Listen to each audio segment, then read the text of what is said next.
strength, my song, this cornerstone, this solid rock, firm through the fiercest drought and storm.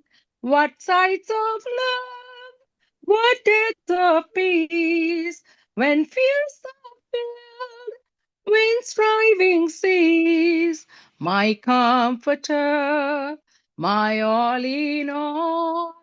Here in the love of Christ, I stand in Christ alone, who took on flesh, fullness of God in helpless babe, this gift of love and righteousness, scorned by the ones he came to save, till on that cross, as Jesus died, the wrath of God was satisfied, for every sin on him was laid. Here in the death of Christ I live, there in the ground his body lay, light of the world by darkness slain. When, when brushing forth in glorious day, up from the grave he rose again. And as he stands in victory, this curse was lost its grip on me. For I am his, and he is mine, brought with the precious blood of Christ. No guilt in life, no fear in death. This is the power of Christ in me. From life's first cry to final breath, Jesus commands my destiny. No power of hell, no shame of man can ever pluck me from his hand till he returns or calls me home. Here in the power of Christ I'll stand. Here in the power of Christ I'll stand. Amen, amen. சுகமா இருந்தீங்களா? ஆமென், Praise the amen. Lord. Praise the Lord, Sister Kumari. வாருங்கள் வந்து வார்த்தையை பகிர்ந்து கொள்ளுங்கள். God bless you. நன்றி sister, thank you. கிறிஸ்துவுக்குள் பிரியமானது உன்னுடைய பிள்ளைகளே, உங்களை இயேசு கிறிஸ்துவின் நாமத்திலே நான் வாழ்த்தி வரவேற்கின்றேன். கர்த்தர் நல்லவராக இருக்கிறார். அவர் கிருபை எங்களுக்கு எப்பொழுதும் போதுமானதாக இருக்கிறது. அல்லேலூயா. நேற்றும் இன்றும் என்று மாறாத தகப்பன், இந்த நாளிலும் கூட எங்களுக்கு புதிய ஜீவனை கொடுத்து, புதிய பலனை கொடுத்து, அவருடைய சமூகத்திலே நிற்பதற்கு கிருபையை தந்திருக்கிறார். அல்லேலூயா. அந்த நல்ல தெய்வத்துக்கு கோடான கோடி ஸ்தோத்திரம். இது நித்திய வெளிச்ச சங்கமம் வானொலி மூலமாக நித்திய வெளிச்சத்தின் பகுதிக்கூடாக உங்களை சந்திப்பதை இட்டு நான் மகிழ்ச்சி அடைகிறேன். அல்லேலூயா. கர்த்தர் நல்லவராக இருக்கிறார். இந்த நாளிலே நாங்கள் பார்க்க போகிறோம் 10 கன்னிகைகளை குறித்து. அல்லேலூயா. 10 கன்னிகைகளை குறித்து பார்க்க போகிறோம். மத்தேயு 25வது அதிகாரம் 1 13 வரையிலான வசனங்களை நாங்கள் வாசித்து தியான பகுதிக்கு நேராக நாங்கள் கடந்து செல்வோம். அல்லேலூயா. அப்பொழுது பரலோக ராஜ்யம் தங்கள் தீவட்டிகளை பிடித்துக் கொண்டு மணவாளனுக்கு எதிர்கொண்டு போக புறப்பட்ட 10 கன்னிகைகளுக்கு ஒப்பாய் இருக்கும். அவர்களில் 5 பேர் புத்தியுள்ளவர்களும் 5 பேர் புத்தி இல்லாதவர்களுமாய் இருந்தார்கள். புத்தி இல்லாதவர்கள் தங்கள் தீவட்டிகளை எடுத்துக்கொண்டு போனார்கள், என்னையோ கூட கொண்டு போகவில்லை. புத்தியுள்ளவர்கள் தங்கள் தீவட்டிகளோடு கூட தங்கள் பாத்திரங்களிலே எண்ணெயும் கொண்டு போனார்கள். மணவாளன் வர தாமதித்த போது அவர்கள் எல்லாரும் நித்திரை மயக்கம் அடைந்து தூங்கிவிட்டார்கள். நடுராத்திரியில இதோ மணவாளன் வருகிறார், அவருக்கு எதிர்கொண்டு போக புறப்படுங்கள் என்கின்ற சத்தம் உண்டாயிற்று. அப்பொழுது அந்த கன்னிகைகள் எல்லோரும் எழுந்திருந்து தங்கள் தீவட்டிகளை ஆயத்தப்படுத்தினார்கள். புத்தி இல்லாதவர்கள் புத்தியுள்ளவர்களை நோக்கி உங்கள் எண்ணெயில் எங்களுக்கு கொஞ்சம் கொடுங்கள், எங்கள் தீவெட்டிகள் அணைந்து போகிறதே என்றார்கள். புத்தியுள்ளவர்கள் பிரதியுத்தரமாக, அப்படியல்ல, எங்களுக்கும் உங்களுக்கும் போதாமல் இராதபடி நீங்கள் விற்கிறவர்களிடத்துக்கு போய் உங்களுக்காக வாங்கிக் கொள்ளுங்கள் என்றார்கள். அப்படியே அவர்கள் வாங்க போன போது மணவாளன் வந்து விட்டார். ஆயத்தமாய் இருந்தவர்கள் அவரோட கூட கல்யாண வீட்டுக்குள் பிரவேசித்தார்கள். கதவும் அடைக்கப்பட்டது. பின்பு மற்ற கன்னிகைகளும் வந்து, ஆண்டவரே, ஆண்டவரே, எங்களுக்கும் திறக்க வேண்டும் என்றார்கள். அதற்கு அவர், உங்களை அறியேன் என்று மெய்யாகவே சொல்லுகிறேன் என்றார். கர்த்தருடைய பிள்ளைகளே, கீழே பாருங்க, மனுஷகுமாரன் வரும் நாளையாவது நீங்கள் அறியாதிருக்கிறபடியால் விழித்திருங்கள். உண்மையாக கர்த்தருடைய பிள்ளைகள், இந்த கதையை நாங்க வாசிக்கின்ற பொழுது ஒரு பக்கம் மகிழ்ச்சி, 5 கன்னிகைகள் பரலோக ராஜ்யத்துக்குள்ளே அங்கு பிரவேசித்து விட்டார்கள். 5 கன்னிகளுடைய நிலைமை மிகவும் துக்ககரமாக இருக்கிறது. இன்றைய நாட்கள்ல இவ்விதமாகத்தான் இவ்விதமாகத்தான் போய்கொண்டு இருக்கிறது கிறிஸ்தவ வாழ்க்கை. கர்த்தருடைய பிள்ளைகளே, இங்க பாருங்க, சொல்றாரு, பரலோக ராஜ்யம் தங்கள் தீவெட்டிகளை பிடித்துக் கொண்டு மணவாளனுக்கு எதிர்கொண்டு போக புறப்பட்ட 10 கன்னிகைகளுக்கு ஒப்பாக இருக்கிற 10 கன்னிகைகளும் ஆயத்தமா தான் இருந்தாங்க.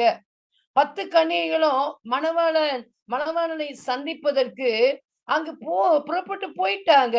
வீட்டுல இருந்து அவங்க என்ன செய்யறாங்க, ஆயத்தப்பட்டு 10 பேர் ஒன்னாதான் போறாங்க.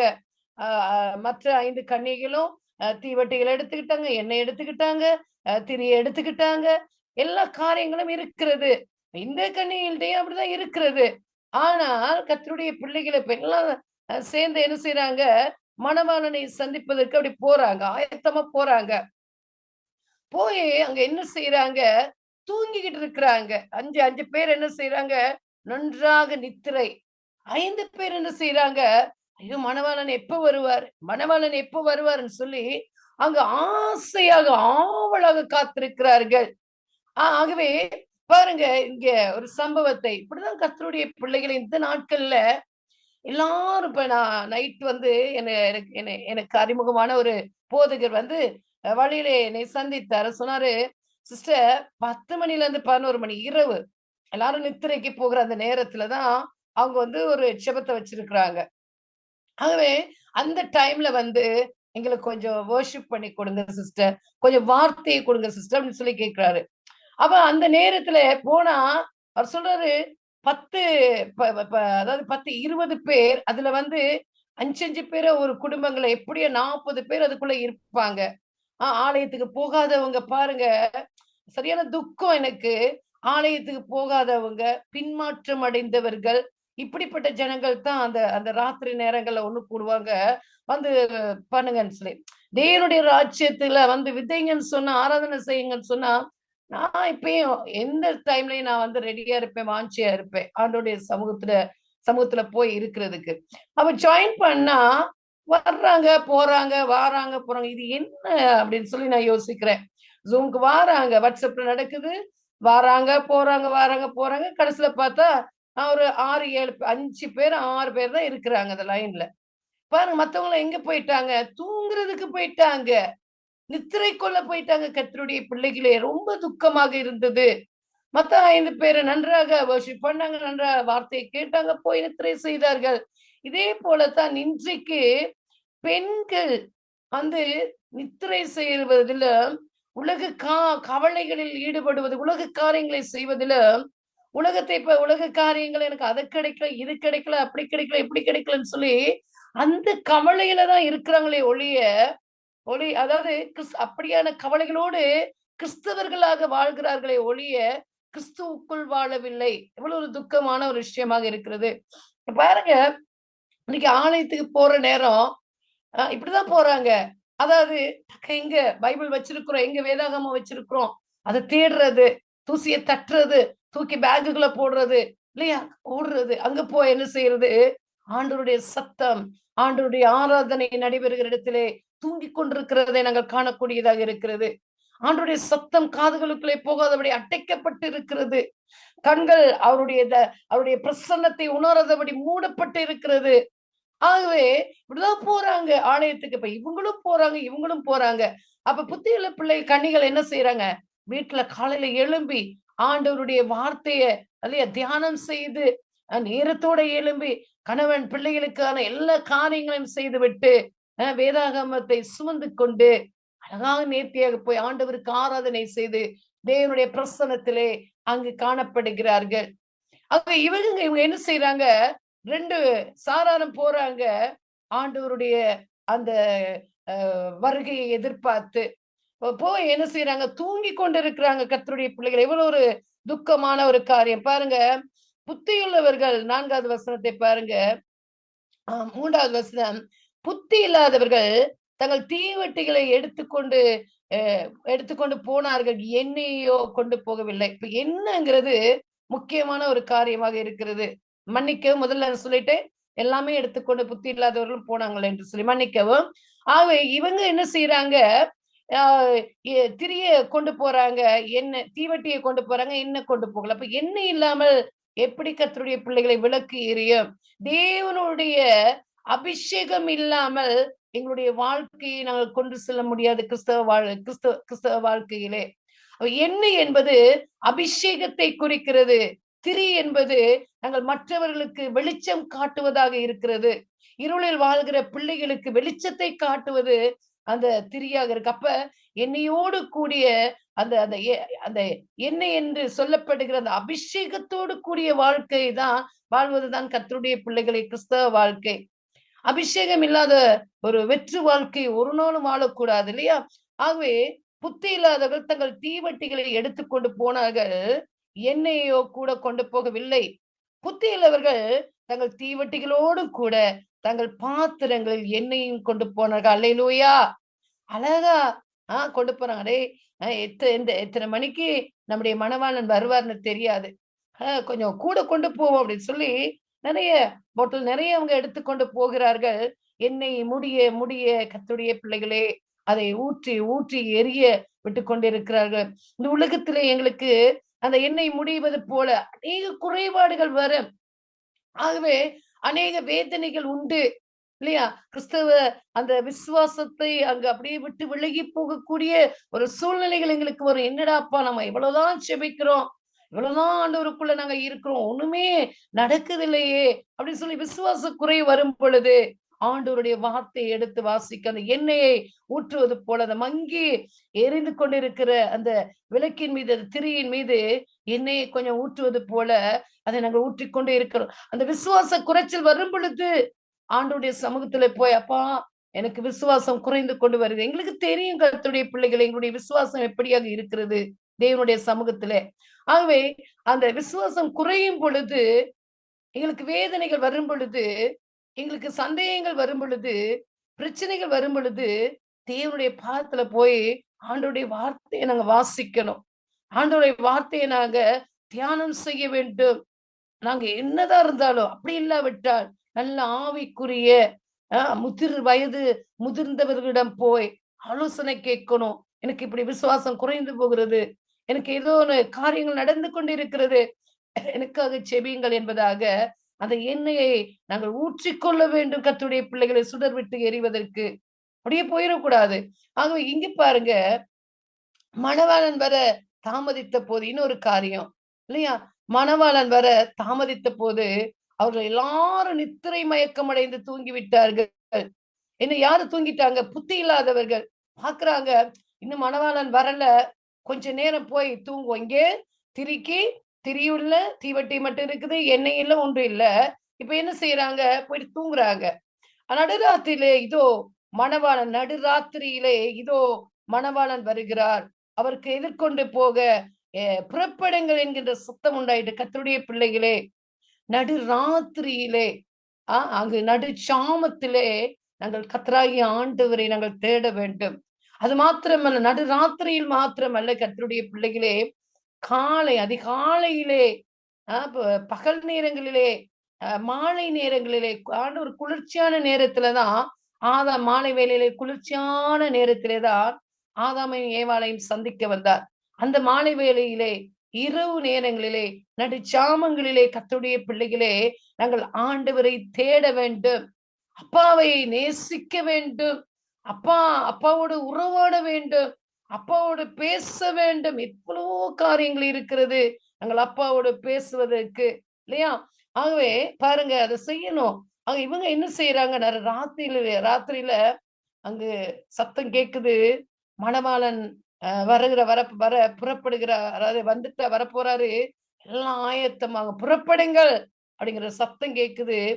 ஆக உண்டாயிற்று. அப்பொழுது அந்த கன்னிகைகள் எல்லாரும் எழுந்திருந்து தங்கள் தீவட்டிகளை ஆயத்தப்படுத்தினார்கள். அல்லேலூயா. இப்ப என்ன செய்யறாங்க, இன்னும் கொஞ்சம் எண்ணெயை ஊத்தி அத எரிய விடுறாங்க. எரிய விட்டு கைகளிலே வைத்துக்கொண்டு எழும்பி நிக்கிறாங்க. புத்தி இல்லாதவர்கள் புத்தி உள்ளவர்களை இவங்களுக்கு விளங்கிருச்சு, தூங்கிக்கிட்டு இருந்தாலும் எழுப்பியிருப்பாங்கன்னு நினைக்கிறேன். இந்த 5 கன்னிகள் எழுவுங்க, மணவாளன் வந்து விட்டார். தூங்கிக்கிட்டு இருக்காங்க. இன்னைக்கு தூக்கம் தூக்கம் தூக்கம் இல்லையா? ஆக பயங்கரம். கர்த்தருடைய பிள்ளைகள் தூங்காதீங்க. எப்பொழுதும் குடும்ப தலைவர்மார்களும் தான் விழித்திருக்க வேண்டும். அப்பாவுடைய சமூகத்துல எப்பொழுதும் நாங்கள் விழிப்புள்ளவர்களாக இருக்க வேண்டும். அல்லேலூயா. ஆனா பிரதர் சொன்னாரு, மகேந்திரன் பிரதர் சொன்னாரு, அதாவது ஆண்டவருடைய ஊழியத்தை செய்பவர்கள் எப்பொழுதும் ஆயத்தமா இருக்கணும், முந்தையே வந்துடணும். அதுதான் அவங்க, அதான் தூண். உண்மைதான். ஆகவே 5 நிமிஷத்துக்கு முன்னுக்கே நாங்க வந்துடணும். 5 நிமிஷத்துக்கு முன்னுக்கே அந்த ஒருவர் வார்த்தையை கொடுத்து முடிவதற்கு முன்பதாக நாங்க வந்து ஜாயின் பண்ணிடணும், இல்லையா? அது ஒரு நல்ல ஒரு காரியத்தை, நல்ல ஒரு அட்வைஸ் அவர் கொடுத்தார். ஆகவே ஆயத்தமாக இருக்க வேண்டும். ஆயத்தம் இல்லாட்டி ஒண்ணுமே செய்ய முடியாது. கர்த்தருடைய பிள்ளைகளே பாருங்க, புத்தி இல்லாதவர்கள் புத்தி உள்ளவர்களை நோக்கி, உங்கள் எண்ணெயில் எங்களுக்கு கொஞ்சம் கொடுங்கள், எங்கள் தீவட்டிகள் அணைந்து போகிறதே என்றார்கள். பாருங்க, இப்ப கொஞ்சம் தாங்க, அணைஞ்சு போகுது அப்படின்னு சொல்லி இப்ப ஆயத்தமாயிட்டாரு மணவாளன். அங்கு வந்து கொண்டிருக்கிறாரு. அது வரைக்கும் இதை எரிந்து கொண்டிருக்க வேண்டும். கர்த்தருடைய பிள்ளைகளே, ஆண்டவருடைய வருகையினால் அது சீக்கிரமாக இருக்கிறது. நீங்க வந்து வாசிக்க முடியும். மத்தேயு 24வது அதிகாரத்திலே 1 அங்க அப்படியே நீங்க 35 வரையிலான வசன வார்த்தைகளை நீங்கள் வாசித்தீர்கள் என்றால், கடைசி கால அடையாளங்களை குறித்து அங்கு சொல்லப்பட்டு இருக்கிறது. அதன் பின்பதாக பாருங்க, அந்த காரியத்தை நான் சொல்லி முடிக்கிறேன். ஆகவே பாருங்க, இங்க சொல்லப்படுகிறது, கொஞ்சம் கொடுங்கள், எங்கள் தீவட்டிகள் அணைந்து போகிறதே என்றார்கள். புத்தியுள்ளவர்கள் பிரதியுத்தரமாக, அப்படி அல்ல, எங்களுக்கும் உங்களுக்கும் போதாமல் இராதபடி நீங்கள் விற்கிறவர்களிடத்துக்கு போய் உங்களுக்காக வாங்கி கொள்ளுங்கள் என்றார்கள். அப்படியே அவர்கள் என்ன செய்யறாங்க, இப்ப எங்க போறாங்க, கடைக்கு ஓடுறாங்க. அந்த நேரத்துல அவர் வாங்க போன போது மணவாளன் வந்து விட்டார். ஆயத்தமாய் இருந்தவர்கள் அவரோட கூட கல்யாண வீட்டுக்குள் பிரவேசித்தார்கள். கதவு அடைக்கப்பட்டது. அவ இரவும் பகலும் ஆண்டவருடைய வேதத்திலே தியானமாக இருந்து, திறப்பிலே நின்று, அநேக ஜனங்களுக்காக செபித்து, வார்த்தையை கொடுத்து, மற்றவர்களுக்காக துன்பப்படுகிறவர்களுக்காக செபித்து, இந்த உலகத்திலே என்னென்ன நற்காரியங்களை பரலோக ராஜ்யத்துக்கென்று நம்முடைய கர்த்தராகிய ஆண்டவருக்கென்று நாங்கள் விதைத்துக் கொண்டு இருக்கிறோமோ கர்த்தருடைய பிள்ளைகளே, கடைசி நிமிஷத்துல அவர் ஒரு நாளும் கைவிட மாட்டார். நாங்கள் விதைக்க வேண்டும், செபிக்க வேண்டும், காரியங்களை கர்த்தருக்காக ஓடி ஓடி செய்ய வேண்டும். எங்களுக்கு பலன் இருக்கிற நாட்கள் வரைக்கும் நாங்க ஓட வேண்டும், ஆண்டவருடைய சுவிசேஷங்களை சொல்லுவதற்கு, செபிப்பதற்கு. ஆகவே இங்க என்ன நடக்கிறது, கதவு அடைக்கப்பட்டது, போயிட்டாங்க, ஓடுறாங்க, இல்லையா? ஆகவே பின்பு மற்ற கன்னிகைகளும் வந்து, ஆண்டவரே பாருங்க, ஆண்டவரே வீட்டுக்குள் பாருங்க, அப்படியே அவர்கள் வாங்க போன போது மணவாளன் வந்து விட்டார். ஆயத்தமாய் இருந்தவர்கள் அவரோட கூட கல்யாண வீட்டுக்குள் பிரவேசித்தார்கள். கதவு அடைக்கப்பட்டது. பின் மற்ற கன்னிகைகளும் வந்து, ஆண்டவரே ஆண்டவரே எங்களுக்கு திறக்க வேண்டும் என்றார்கள். அதற்கு அவர், உங்களை அறியேன் என்று மெய்யாக உங்களுக்கு சொல்லுகிறேன் என்ற. எவ்வளவு ஒரு வேதனையான ஒரு காரியம். இந்த உலகத்துல இருக்கின்ற பொழுது அவரை தேடுறதில்லை, அவரோடு கூட உறவு வைத்துக் கொள்வதில்லை. கர்த்தருடைய பிள்ளைகளே, கிறிஸ்தவர்களாக வாழ்கிறார்களே ஒழிய கிறிஸ்துவுக்குள் வாழவில்லை. அவருக்குள்ளே அவர் வந்து உங்களுக்குள்ள இல்லை. அதான். ஆகவே இன்றைக்கு வேதத்தை வாசிக்கிறது இல்லை, ஆனா செபிக்க வேண்டும், நன்றாக செபம் பண்ண வேண்டும், இல்லாட்டி அவர்களுடைய செபம் கேட்கப்பட வேண்டும். அவங்க செபம் மட்டும் பண்ணுவாங்க, ஆண்டவருடைய வார்த்தையை கேட்கிறதே கிடையாது, ஆண்டவருடைய வார்த்தையை வாசிக்கிறதே இல்லை. வேதாகம புத்தகம் எங்கேயோ கிடக்கும், தேடுவாங்க. ஊழியக்காரவங்க வந்துட்டா எங்க வச்சீங்களா இங்க வச்சீங்களா தட்டுமாறுவாங்க. ஆனால் இவர்களுடைய ஜெபம் மட்டும் கேட்கப்பட வேண்டும். ஆனா ஒரு நாளும் அந்த ஜெபம் கேட்கப்படாது. ஆண்டவருடைய வார்த்தையை வாசித்து அதன்படி நடக்கிற பிள்ளைகளுடைய ஜெபம் அங்கு பரலோகத்திலே அங்கீகரிக்கப்படுகிறதாக இருக்கிறது. ஆகவே வார்த்தையை கேட்காத பிள்ளைகளுடைய, வார்த்தையை வாசிக்காத, தியானிக்காத, கேட்காத பிள்ளைகளுடைய ஜெபம் கர்த்தருடைய பிள்ளைகளே ஒரு நாளும் கேட்கப்படாதுங்க. கேட்கும் என்று மாத்திரம் நினைவில் வைத்துக் கொள்ள வேண்டாம். பாருங்க அவர் சொல்றாரு, அதுக்கு அவர் உங்களை அறியேன்ட்டாரு. இப்படிதான் சொல்லுவாரு, எனக்கு தெரியாது உங்களை அப்படின்னு சொல்லிட்டாரு. உங்களுக்கு அதுக்கு அவர் உங்களை அறியேன் என்று மெய்யாகவே உங்களுக்கு சொல்லுகிறேன், மனுஷகுமாரன் வரும் நாளையாவது நீங்கள் அறியாது இருக்கிறபடியால் விழித்திருங்கள் என்பதாக முடித்திருக்கிறார். மனுஷகுமாரன் வரும் நாளையாவது நாங்கள் அறியாதபடி இருக்கிறோம் கர்த்தருடைய பிள்ளைகளே. பாருங்க 24வது அதிகாரத்துல நான் சொல்றேன் உங்களுக்கு, அதை வாசித்து நான் முடிக்கிறேன். 36 இருந்து நான் வாசிக்கிறேன். முடிவு நாட்களை குறித்து பாருங்க. அந்த நாளையும் பாருங்க, அந்த நாளையும் 36வது வசனம், 24வது மத்திய 24வது அதிகாரம் 36வது வசனம். அந்த நாளையும் என் பிதா ஒருவர் தவிர மற்றொருவனும் அறியான், பரலோகத்தில் உள்ள தூதர்களும் அறியார்கள். அப்பாவுடைய வருகையை குறித்து பரலோகத்தில் இருக்கிற தூதர்கள் கூட அறிந்திருக்க மாட்டாங்களாம். ஆனால் பாருங்க, நோவாவின் காலத்தில் எப்படி நடந்ததோ அப்படியே மனுஷகுமாரன் வரும் காலத்திலும் நடக்கும். இந்த 5 கன்னிகளை போல, புத்தி இல்லாத 5 கன்னிகளை போல. பாருங்க எப்படி எனில், ஜலப்பிரளயத்துக்கு முன்னான காலத்திலே நோவா பேழைக்குள் பிரவேசிக்கும் நாள் வரைக்கும் ஜனங்கள் புசித்தும் குடித்தும் பெண் கொடுத்தும் ஜலப்பிரளயம் வந்து அனைவரையும் மாறிக்கொண்டு போக மட்டும் உணராதிருந்தார்கள். அப்படியே மனுஷகுமாரன் வரும் காலத்திலும் நடக்கும். இதுதான் கர்த்தருடைய பிள்ளை. இது கடைசி காலத்திலே நாங்கள் நின்று கொண்டே இருக்கிறோம். இப்பொழுது அதுதான் நடந்து கொண்டிருக்கிறது. கர்த்தரை தேடுகிற பிள்ளைகள் குறைந்து கொண்டே போகிறார்கள். விழித்திருந்து ஜெபிக்கிற பிள்ளைகள் குறைந்து கொண்டே போகிறார்கள். ஆகவே பாருங்க, அப்பொழுது 2 பேர் வயலில் இருப்பார்கள். ஒருவன் ஏற்றுக்கொள்ளப்படுவான், ஒருவன் கைவிடப்படுவார். 2 பேர் வயல்ல வேலை செஞ்சிட்டு இருப்பாங்க. அது மத்தியான நேரமாக இருக்கலாம், ஈவினிங் மாலை நேரமாக இருக்கலாம் இல்லையா? அந்த நேரத்துல 2 பேர் வயல்ல வேலை செஞ்சிட்டு இருப்பாங்களாம். ஒருவர் ஏற்றுக்கொள்ளப்படுவார், ஒருவர் கைவிடப்படுவார் என்பதாக. 10 கன்னிகைகள், 5 கன்னிகள் ஏற்றுக்கொள்ளப்பட்டார்கள், 5 கன்னிகள் கைவிடப்பட்டு போனார்கள். எவ்வளவு பரிதாபம் இல்லையா? 2 ஸ்திரீகள் இயந்திரம் அரைத்துக் கொண்டிருப்பார்கள். ஒருத்தி ஏற்றுக்கொள்ளப்படுவாள், ஒருத்தி கைவிடப்படுவாள். இப்ப இன்றைக்கு இந்த இயந்திரம் சொன்ன திருகைக்கல் இல்ல, ஆனா பிளெண்டர் இருக்கிறது. 2 பேரும் பேசிக்கிட்டு ஏதோ ஒரு காரியத்தை செய்து கொண்டிருப்பாங்க. அந்த நேரத்திலே ஒருத்தி ஒரு பெண் ஏற்றுக்கொள்ளப்படுவார், மற்றவள் கைவிடப்பட்டு போறார். பாரு, உங்கள் ஆண்டவர் இன்ன நாளிகையிலே வருவார் என்று நீங்கள் அறியாது இருக்கிறபடியால் விழித்திருங்கள். இப்ப இங்க என்ன சொன்னாரு? மனுஷகுமாரன் வரும் நாளையாவது, இங்க 25வது அதிகாரத்திலே 13 மனுஷகுமாரன் வரும் நாளையாவது நீங்கள் அறியாது இருக்கிறபடியால் விழித்திருங்கள். அப்ப இங்க என்ன சொல்றாரு? உங்கள் ஆண்டவர் இன்ன நாளிகையிலே வருவார் என்று நீங்கள் அறியாது இருக்கிறபடியால் விழித்திருங்கள். திருடன் இன்ன சாமத்தில் வருவான் என்று வீட்டை ஜெமான் அறிந்திருந்தால் அவன் விழித்திருந்து நான் வீட்டை கண்ணமிட விட்டான் என்று அறிவீர்கள். நீங்கள் நினையாத நாளிகையிலே மனுஷகுமாரன் வருவார், அதனால் நீங்களும் ஆயத்தமாயிருங்கள். இப்ப இங்க என்ன சொல்லப்படும்? ஆயத்தமா இருக்கணும் கர்த்தருடைய பிள்ளைகளே. இந்த 10 கன்னிகள், 5 கன்னிகள் ஆயத்தமாக இருந்தார்கள்.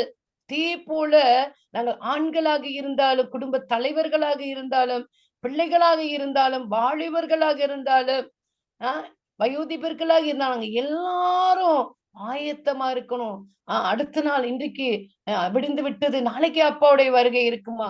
இன்றைக்கு நன்றாக துதித்து, நன்றாக ஆராதனை செய்து, அப்பாவோடு நன்றாக அங்கு உறவை ஏற்படுத்திக் கொள்ள, நாளைக்கு வந்து என் அப்பா கூட்டிட்டு போவாரு அப்படிங்கிற ஒரு விசுவாசம் எங்களுக்கு இருக்க வேண்டும். இன்னைக்கு நல்லா சாப்பிட திருப்தியாய் குடிப்போம், நாளைக்கு இங்க வரப்போற, நாளைக்கு அப்படியே செய்வோம் என்று மாத்திரம் கர்த்தருடைய பிள்ளைகளே ஒரு நாளும் நினைக்காதீர்கள். ரகசிய வருகை என்ற ஒரு வருகை இருக்கிறது. அதிலே ஒரு காரியம் இருக்கிறது. அதையும் அப்பா அழைத்து கொண்டு போக இருக்கிறார் இல்லையா? அதுக்கு நாங்கள் பாத்திரவான்களாக இருக்க வேண்டும். ஏற்ற வேளையிலே தன் வேலைக்காரருக்கு போஜனம் கொடுத்து அவர்களை விசாரிக்கும்படி எஜமான் வைத்த உண்மையும் விவேகமுள்ள ஊழியக்காரன் யாவான் அப்படின்னு சொல்லி அங்க சொல்லப்படுகிறார். எஜமான் வரும்போது அப்படி செய்கிறவனா காணப்படுகிற ஊழியக்காரனே பாக்கியவான். அல்லேலூயா. தன் ஆசிகள் எல்லாவற்றின் மேலும் அவனை விசாரணைக்காரனாக வைப்பான் என்று மெய்யாக உங்களுக்கு சொல்லுகிறேன். பரலோக ராஜ்யத்திலே அந்த ஊழியக்காரனும் பொல்லாதவனுமாய் இருந்து என் ஆண்டவன் வர நான் நாள் செல்லும் என்று தன் உள்ளத்திலே சொல்லிக்கொண்டு தன்னுடன் வேலைக்காரரை அடிக்க தொடங்கி வெறியரோடே புசிக்கவும் குடிக்கவும் தலைப்பட்டால் அந்த ஊழியக்காரன் நினையாத நாளிலும் அறியாத நாளிகையிலும் அவனுடைய எஜமான் வந்து அவனை கடினமாய் தண்டித்து மாயக்காரரோடே அவனுக்கு பங்கை நியமிப்பான். அங்கே அழுகையும் பட்கடிப்பு உண்டாயிருக்கும். இதுதான் கர்த்தருடைய பிள்ளைகளே கடைசி நேரத்துல நடக்கும். வெளிப்படுத்துற விசேஷத்தை நீங்க வாசிச்சு பாருங்க. 2 இருக்குது. ஒன்று பரலோக ராஜ்யம், இங்க நரகம் என்ற ஒரு காரியம் இருக்கிறது. அதுலயும் ஜனங்கள் போய்கொண்டிருக்கிறார்கள். பரலோக ராஜ்யத்துக்குள்ள போய்கொண்டிருக்க அந்த காரியங்களை குறித்து நான் வேறொரு நாளைக்கு நான் வந்து தியான பகுதியிலே அங்கு சொல்லித் தருவேன், வெளிப்படுத்தல் விசேஷத்தை குறித்து. ஆகவே கர்த்தருடைய பிள்ளைகளே, எங்களுக்கு இலங்கை இந்தியாவுக்கோ அதிகாலை வேலையாக இருக்கிறது. ஆக இந்த நேரத்தில் இந்த காலை வேளையிலே நான் சொல்லிக்கொள்ள விரும்புகிறேன். ஒவ்வொரு நாளும் ஆண்டவரோட கூட இருங்க. மனுஷரோடு கதைக்கிற அந்த காரியங்களை குறைங்க. தேவனோடு கதைங்க, உறவை வைத்துக் கொள்ளுங்க.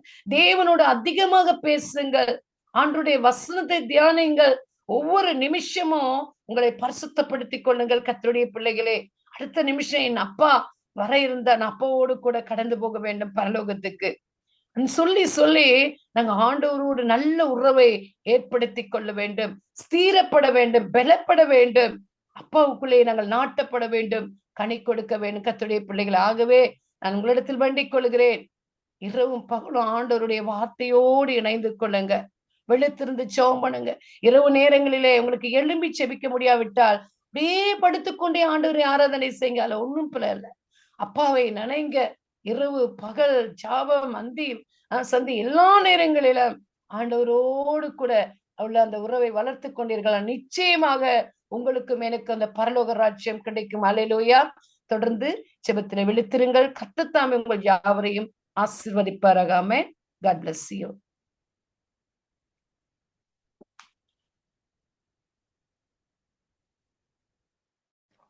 நன்றி சிஸ்டர் சுகுமாரி. நல்ல ஒரு